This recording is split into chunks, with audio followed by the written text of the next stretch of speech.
Grabe pala yung cravings ko kagabi. Habang nasa trabaho nga ako, magdamag ba naman ang nasa isip ko lang ay sinigang na ulo ng baboy. Buntis na yata ako, kaya ngayon ay araw ng palengke. Bibili ako ng karne at bigas dahil paubos na rin ang bigas namin. Yes, hello, good morning.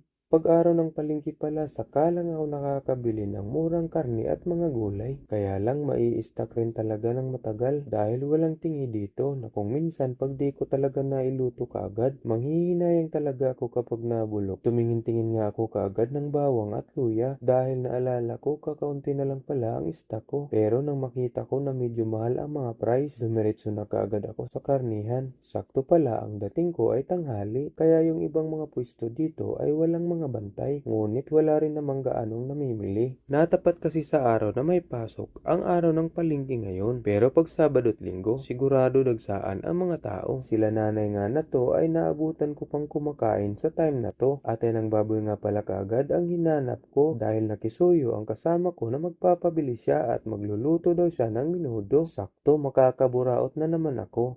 Hindi pala uso dito ang kilo-kilo sa mga laman loob. Per piece ang kanilang presyo. Tinanong ko na rin kaagad si nanay dito kung meron pa siyang maskara. 얼굴 있어요?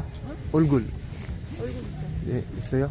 24,000원. At meron pa nga daw pero yung tinuro niya sa akin ay laman ng baboy at mga belly. Tagmanon daw ang 1 kilo. Nagbibiro yata siya o gusto lang niyang mag-offer ng ibang option. Kaya nang mapansin niya na hindi ako interesado, tinanong niya ako kung gusto ko ba raw makita ang maskara. Sabi ko naman, ne, Diyosiyo. Kaya ayun ang pinakita nga niya. Ang laki pala. Kulang-kulang mga 3 kilos din siguro. Sabi ko nga ay nagki-crave ako at talagang ulo ang gusto ko. Pero di naman pwedeng bumili ng tingi. At nasa isip ko rin na masarap din pansahog sa mga gulay kaya binili ko na. Tansa ko pa nga aabutin pa to ng 2 o 3 buwan bago ko maubos. Dahil hindi naman ako madalas nagkakarni. 감사합니다. 감사합니다. 네.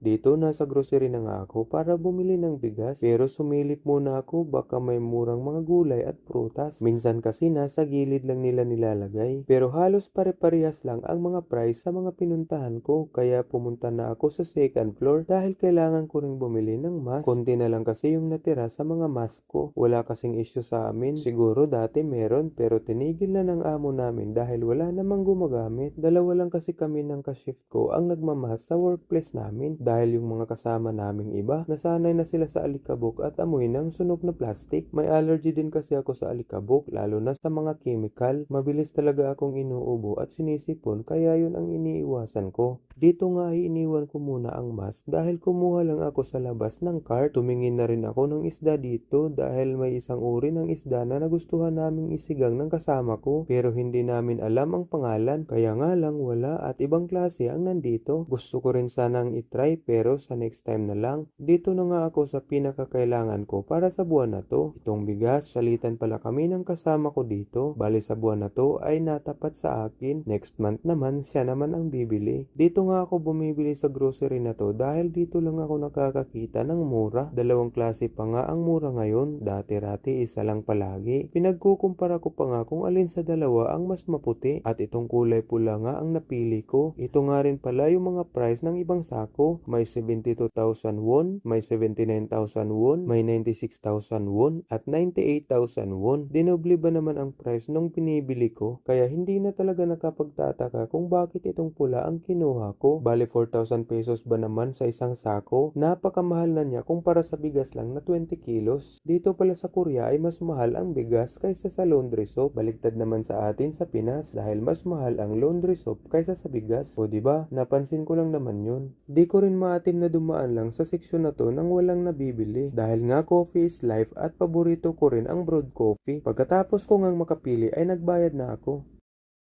Kutang-kuta talaga lagi itong bike ng amo namin. Dalawa pa kami niya ng kasama ko sa kwarto ang gumagamit dahil kaming dalawa na lang din ang wala pang e-bike. Kung sa bagay, wala rin naman akong planong bumili.